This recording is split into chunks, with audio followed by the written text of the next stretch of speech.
En el día de la fecha va a exponer el doctor Martín Brand, que es hematólogo, integrante del servicio de hematología del Hospital Pena, en primer lugar, y él va a hablar sobre enfermedades hemorragíparas, cuándo sospecharlas, las formas de presentación que podemos llegar a tener y el abordaje diagnóstico y terapéutico.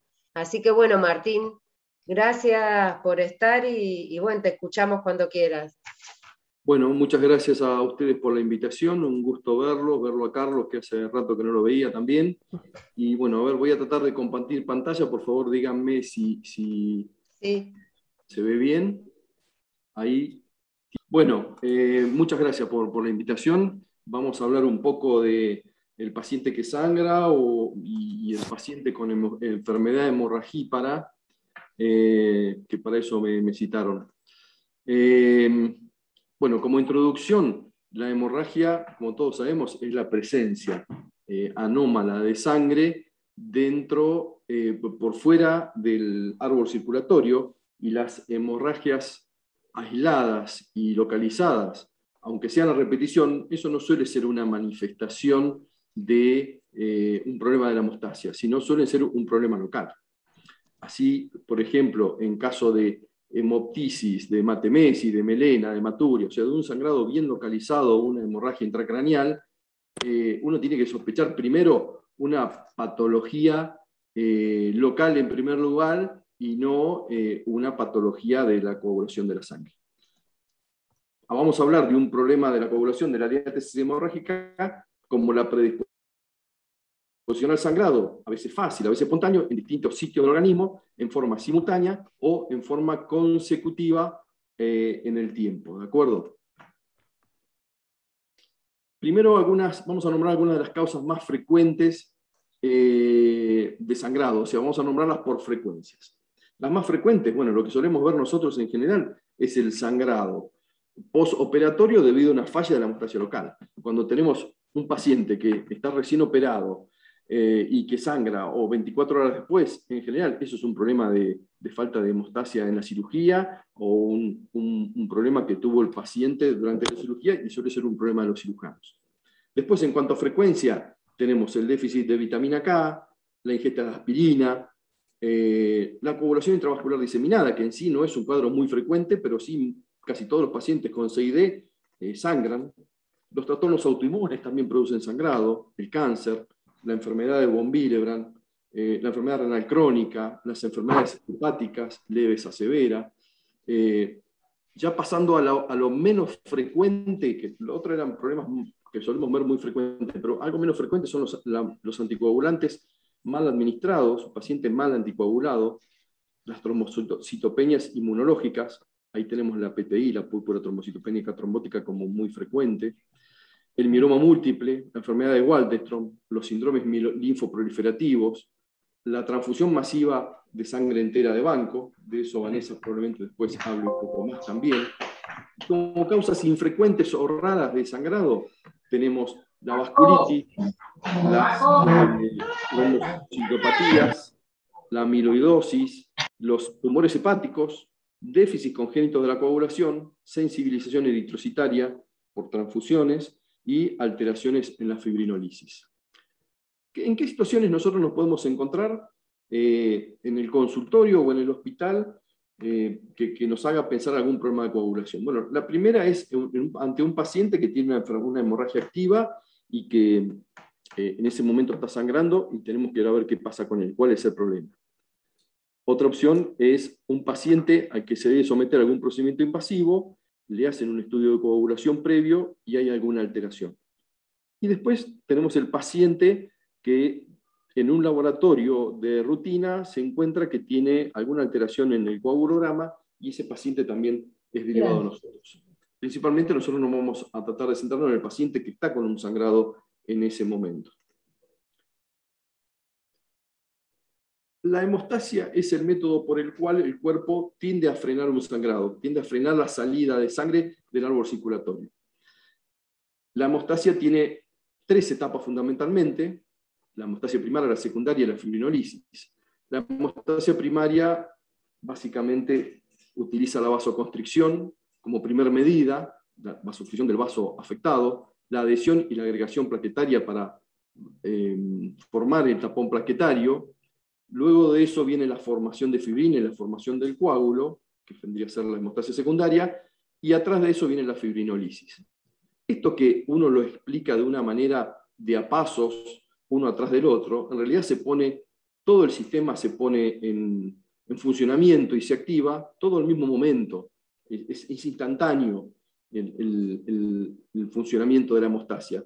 Igual que cuando hablamos de la cascada de la coagulación. Eso es algo que sirve para entenderla, pero en realidad el funcionamiento, eso se hace todo en el mismo momento. Empieza a funcionar en el mismo momento. Entonces vemos que la hemostasia tiene tres componentes fundamentales. Uno, el endotelio de la pared vascular que se contrae para evitar que siga sangrando, la pared vascular que libera sustancias que va a hacer que se activen las plaquetas y posteriormente lleguen hasta allí factores de coagulación para formar el coágulo de fibrina, las plaquetas en sí mismas y los factores de la coagulación de la sangre. Son los tres elementos principales para la hemostasia.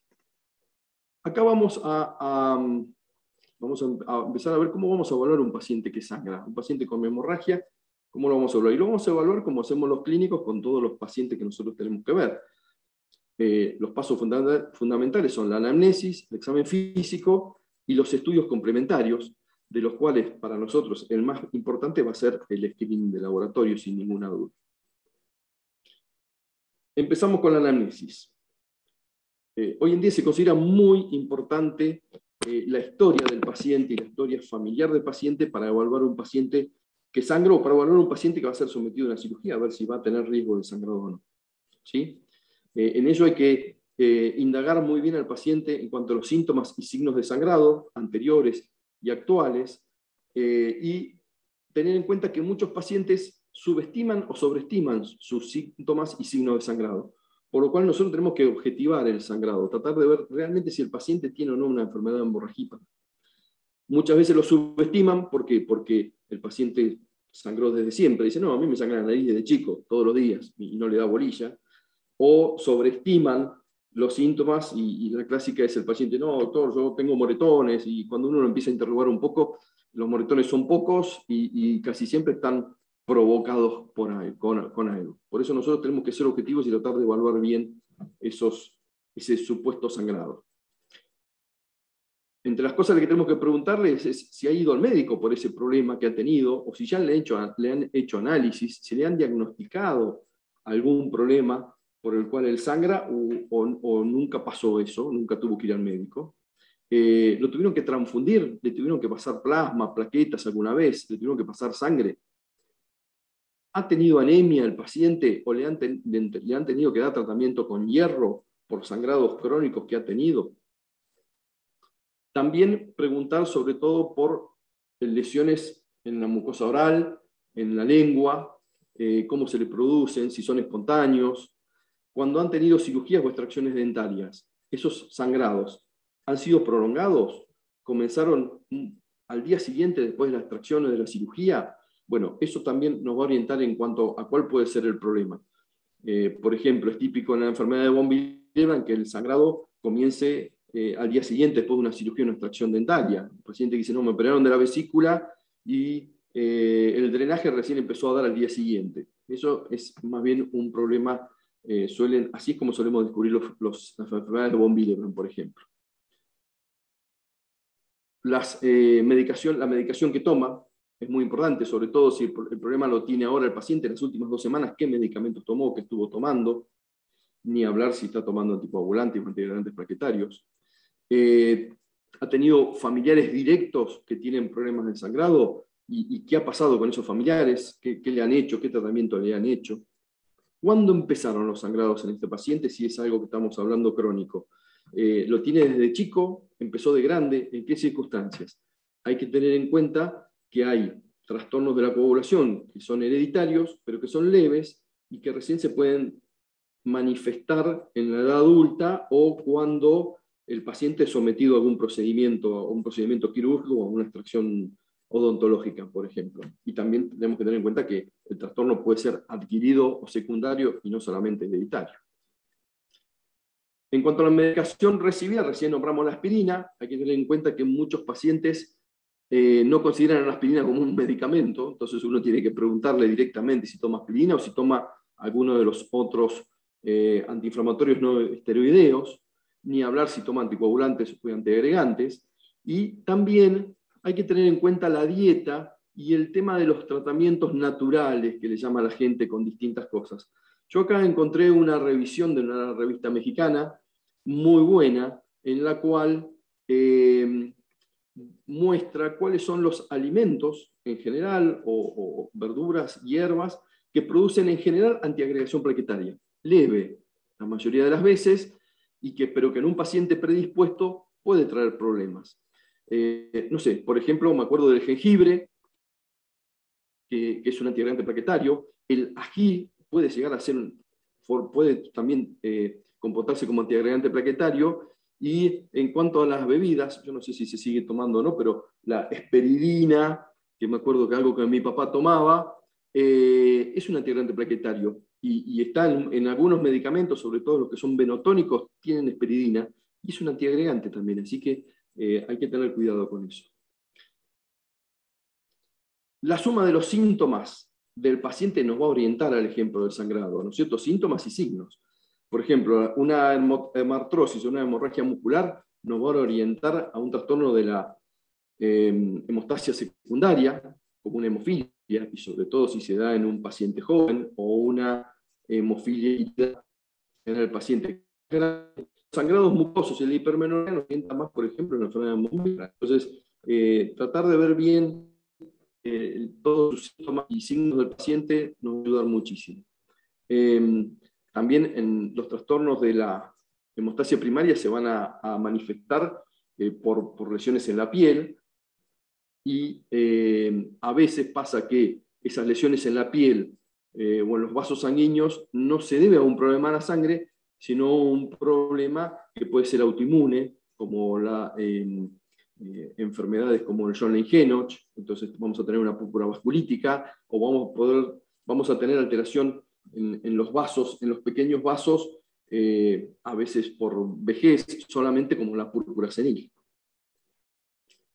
Indagar también sobre la dieta pobre en vitamina K. Recordemos que los alimentos ricos en vitamina K en general son las coles, las verduras de hoja, el té verde tiene mucha vitamina K, el hígado.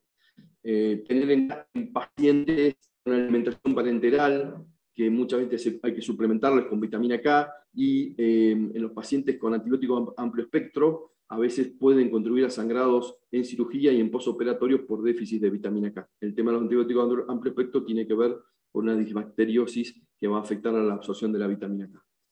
Y tener en cuenta que algunas alteraciones en la coagulación de la sangre no se ponen manifiesto hasta que los ponemos al paciente en una situación límite, en una extracción dentaria o en un traumatismo. Por último, tenemos que evaluar también a ver qué otras patologías tiene el paciente ya diagnosticadas a veces.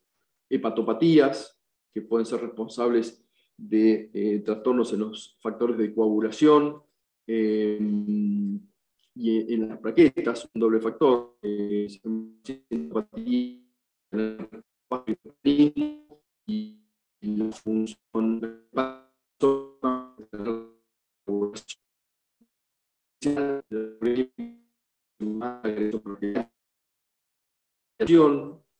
que pueda tener el paciente y que pueda, como dijimos recién, tener mala absorción de vitamina K, por ejemplo. Enfermedades hematológicas que pueden afectar la médula ósea o que puedan en sí mismo ellas provocar fenómenos autoinmunes. Ejemplo, una leucemia linfática crónica, que el paciente muchas veces ni requiere tratamiento, puede comenzar con trombopenia por infiltración de la médula ósea, o puede generar anticuerpos que afecten a las plaquetas. O el mieloma múltiple a veces genera anticuerpos contra factores de la coagulación. Y tener en cuenta las enfermedades febriles y enfermedades reumáticas que pueden estar asociadas, como dijimos recién, a vasculitis o afectación capilar. Vamos un poco a la clínica del sangrado. ¿Cómo nos puede orientar el sangrado que tiene el paciente? Ahí tendríamos que dividir los desórdenes en desorden de la hemostasia primaria y desórdenes de la hemostasia secundaria. Cuando el problema está dado por las plaquetas o problemas vasculares que afectan la hemostasia primaria, en general el comienzo del sangrado es espontáneo o inmediatamente después de un trauma. Suele ser un sangrado en la superficie, en la piel o las mucosas. Las lesiones suelen ser petequias o equimosis, muy común, como dijimos recién, en lo que es mucosa, nasal, oral, gastrointestinal, sistema genitourinario. Y es raro que un paciente con desorden de la hemostasia primaria tenga un sangrado en algún otro lado. Un ejemplo, bueno, la trombocitosis, los defectos en la función plaquetaria o la fragilidad vascular, como hemos nombrado. Y los desórdenes de la hemostasia secundaria, que ya son problemas en general de los factores de la coagulación, el comienzo del sangrado suele ser un tiempo después de la situación que lo produjo, del sangrado o de la cirugía, afecta más a tejidos profundos. Podemos ver hematomas, y no tanto lesiones en piel, sino lesiones más profundas de los músculos. Es raro que sangren las mucosas, y es común el sangrado de las articulaciones en los músculos o el sangrado retroperitoneal. El ejemplo clásico que nosotros tenemos acá es la hemofilia, que en general es un diagnóstico que se da en los niños y que en los pacientes no tratados sangran las articulaciones en general y los músculos. También tenemos situaciones en la cual comparten desórdenes en la hemostasia primaria y en la hemostasia secundaria, como la coagulación intravascular diseminada, la falla hepática severa, la leucemia promielocítica aguda, que produce una alteración de la coagulación muy severa por aumento de los consumo, activación plaquetaria y de los factores de la coagulación. En cuanto a las lesiones típicas que vemos, lesiones purpúricas, pequeñas lesiones en un tamaño de cabecita de alfiler, color rojo, no palpables, vitropresión negativa, y la púrpura húmeda, que son lesiones similares, pero que la vemos en las mucosas, en general en el paladar blando. Para estimar clínicamente qué recuento de plaquetas tiene el paciente, si el paciente tiene púrpura húmeda solamente, tiene menos de 20.000 plaquetas. Con más de 20.000 plaquetas no vamos a ver, perdón, la púrpura seca, no vamos a ver la púrpura seca. Con menos de 10.000 plaquetas es donde vamos a ver la púrpura húmeda. Otras lesiones distintas son estas, que son lesiones ya más grandes, que tienden a confluir, palpables. Esa es la característica de la púrpura vasculítica, sobre todo, que es palpable. Y en general, esto es un paciente con Schönlein-Henoch, en general tienden a aumentar hasta que uno las trata y son muy diferentes a la púrpura que vemos por un trastorno de la coagulación de la sangre. Las equimosis o equimosis es cuando hay una colección de sangre por debajo de la piel que se puede observar, muy común en la púrpura senil de los viejos, que es como vemos en estas fotos de estas manos. Este es un caso un poco más severo de púrpura senil. Como dijimos, afecta generalmente a gente mayor, ayudado muchas veces por el consumo de drogas antiinflamatorias o aspirina, y muchas veces también los pacientes que toman corticoides hacen que esto sea, el sangrado cutáneo sea mayor. Es un problema más que nada estético, queda muy feo, pero no representa un riesgo vital para el paciente. Bueno, una foto de un hematoma típico, ya un sangrado un poco más profundo de los tejidos musculares que veíamos recién, que era de bien superficial como la equimosis. La hemartrosis, típico de los pacientes con trastorno de hemostasia secundaria, y esta es una hemartrosis ya con deformación de la articulación crónica y que nosotros podemos ver en los pacientes con hemofilia. En realidad, con los pacientes con hemofilia grandes, hoy el tratamiento de la hemofilia ha cambiado mucho y está orientado más que nada a la prevención de que estos sangrados aparezcan, y un chico que hoy nace con hemofilia, si tiene a su alcance los tratamientos adecuados y un buen centro de atención, no debería tener estos sangrados, y es más, se dice que un paciente hoy, un chico con hemofilia, debería tener una vida prácticamente normal, porque con la prevención que se hace, su coagulación prácticamente puede llegar a ser normal toda la vida. Bueno, esto es una tomografía computada de un hematoma del psoas, que también los podemos ver típicamente nosotros en los pacientes con hemofilia. Bueno,